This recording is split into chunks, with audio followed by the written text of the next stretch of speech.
So a lot of World of Tanks commentary sucks.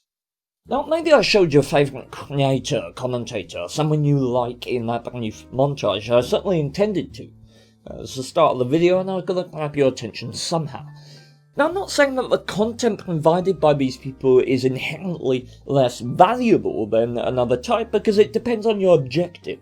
If you enjoy watching these people and their content, then do so to your heart's content. And I'll be clear, very few, if any, of these creators are disingenuous. Right? They provide, for the most part, exactly what they both set out and claim to. My issue, my contention, is that people mistake what that is. Jingles, for all his charm and gnome-y graces, would never claim to be a fantastic World of Tanks player.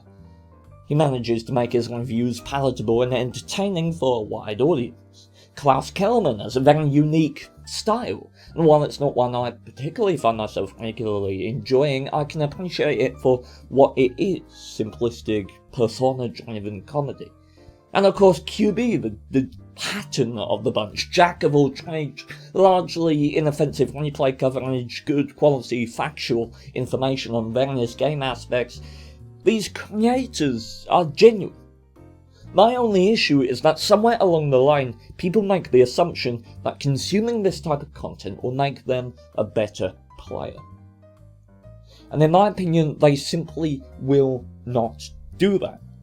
While you may become a better player while watching this type of content, correlation is far from causation, and I postulate that your improvement is due far more to your merits and your experience as a player than anything you glean from a superficial analysis given by any commentator. That style of when you play commentary is unhelpful in my view, not just because of potential style or skill differences between you and those featured, but also because of the difference between situationally specific knowledge and foundational knowledge.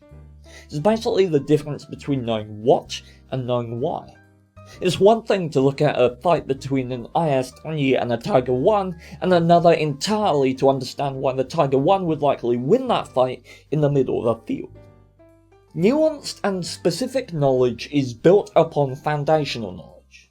For example, imagine that this water is replay commentary, right? And this hand is your brain. Without foundational knowledge, this happens. Right? But if you understand the basics, the principles, the why you should or shouldn't act, represented in this case by this bowl, suddenly you can build nuanced and specific knowledge upon a firm foundation. Another example, imagine watching a game of football, but you have no idea what any of the rules are. Now, you can probably understand the superficial elements of the game. Both teams appear to be trying to get the ball to the other side, and from the looks of things they're not allowed to pick it up. But someone asks you to make a plan, draw up a tactic, to position your players effectively, you'd have no goddamn idea. This is why, if you're a beginner at the game, and you're watching a lot of World of Tanks commentaries to try and get better, it probably won't help all that much.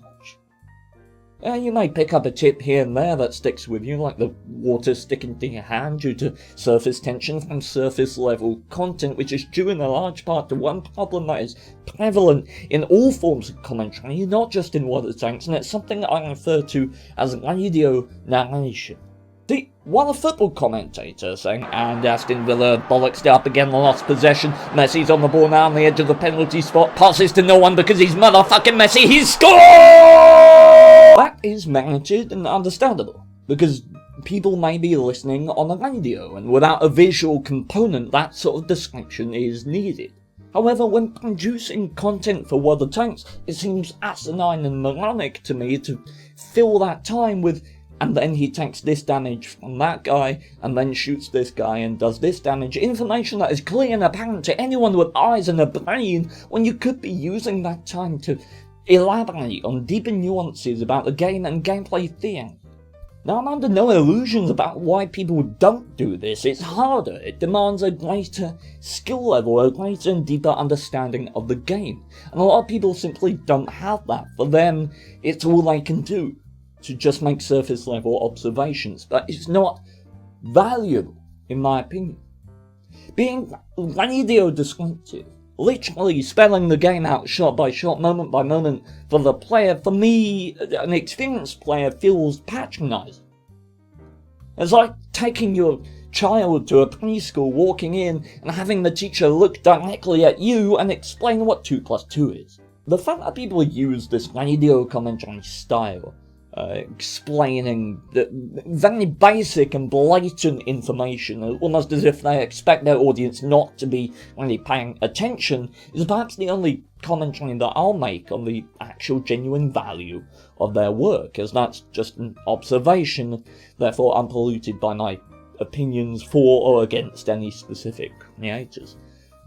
Speaking of which, in the interest of full disclosure, when I originally drafted up the concept skeleton script of this video, it was originally far more critical of Quickie Baby as a creator. I had him, specifically his replay commentary, in mind as a perfect example of the kind of content I was decrying. However, begrudging my obligation to due diligence, I went and watched some of the content I was about to degrade, and honestly, I found it to be far less akin to the scapegoat that I had in my mind. While it would be hasty to call the videos deep and insightful, they weren't by any means the droll, superficial monotony that, for whatever reason, I'd expected. So it presented an opportunity for me to examine my own bias. Right? And I don't know whether this idea that I had of QB as the archetypal pinnacle of what I derided came from my near constant exposure to the echo chamber that is the internet. It's very common for viewers and YouTubers themselves to view creators as competitors. It's natural in one sense, because when building a community, you understand that you're surrounding yourself with people who like you and your content. That's why they're there. And in that environment, in that echo chamber, when surrounded by people who are predisposed to agree with your point of view, your viewpoints, your opinions, it's very easy to fester a shallow disdain for those who have what you're working to attain. And so I wonder about my own fault in that. In bolstering the punching up justification. Because that's always been my thing. Whenever I made a joke or a snide remark about Quickie Baby, I'm punching up. If a 7-foot behemoth of a man runs up to you with a knife, you're probably justified in shooting the bitch in the face. If a toddler does it, you're probably not. That's always been the way. If the threat is bigger, more powerful than you, commands more power, suddenly it's okay to act towards them in a way that would be seen as disgraceful, deplorable to someone who is lesser. At the end of the day, though, no matter how large a following someone cultivates, no matter how much clout they command, they are still a human being, and deserving of a fair judgment and fair treatment. So either QB's content has gotten better, and I was right in thinking that previously it was quite superficial, surface level content, or I've become a victim of a narrative that I, in my own hubris, helped to create. Speaking of old QB being only one person, that comes with its own issues, and that is the relationship between quantity and quality. They are intrinsically linked. To obtain one, you must in some fashion sacrifice the other. QB and other creators walk a fine line somewhere in the middle. And while that does favour them in the eyes of the all-knowing YouTube algorithm, it comes with disadvantages too. Viewers can only digest so much, and when your content is that regular and consistent, a stream of substance, it's easy to lose any creation you make that might be touted as remarkable within the depths of newer content flowing through. Scheduling aside, there's another reason I've shared previously that strengthens my distaste for replay commentary, specifically commentary done on replays of other people. Replays that are submitted to you, perhaps. And that is knowledge.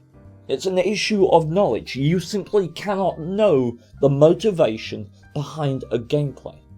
If I see someone falling back from a flank, I might deduce that they're trying to set up a multi-level engagement to strengthen the defensive capabilities of the flank. But I don't know that. I have no idea what motivated them to make the particular maneuver that they did. I have no idea why, and for me, that's an integral component of the game. My flaw is that when I commentate on replays of anyone who is not myself, I feel like I'm filling in the blanks, trying to assume the skill level and mindset of people who I don't even know, which is both impossible and in some manner arrogant of me to try and do. So that revelation does expose some hypocrisy here. I'm sat here postulating what's wrong with this hypothetical content whilst also saying that QB, someone who's built a following off of this genre, is fundamentally incapable of doing what I desire. Yeah. Ain't that a bitch? The type of content I believe improves you as a player with the greatest degree of consistency is challenging to make. But beyond that, it's not sustainable in any way. There's only so many times you can explain fundamentals. Right? Once you have a deep understanding of that, once you understand the basics and have an intrinsic, almost instinctual knowledge of them, then you should try and build specific nuanced knowledge on top of that. Then, yeah, you might be able to get something from various when you play commentators. And there are creators whose content, I believe, is weighted towards this kind of material. Lemming Lash is a very good player, and a good example of the kind of content that I think is very, very helpful. Ayuxin, as an example, he 3-marked the 279E with only standard ammo. The man is a beast.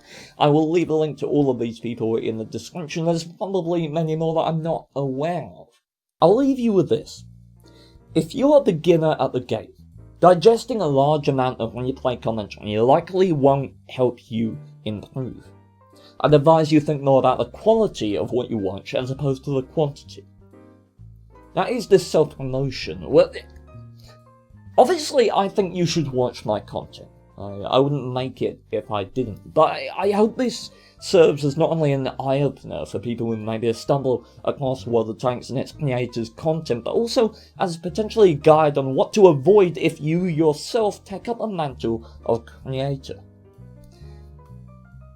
So I'll say thanks for watching, and good luck. As a postscript, if you're interested, I stream live on Twitch over the weekend, Saturday, Sunday and Monday at 3 PM GMT time, so there'll be a link to that in the description if you want to join me. Every single stream we give away 2,500 gold, and I've decided if we hit our viewer cap for the day, which is generally about 250 viewers, then I'll double that and we'll give away 5,000 gold to one of our viewers. That'll be every single day. So if you're interested, come and say hi. Follow the Twitch channel, you get notification when I go live. Other than that, if you enjoyed the video, leave a like on it, subscribe to the channel, and fare thee well.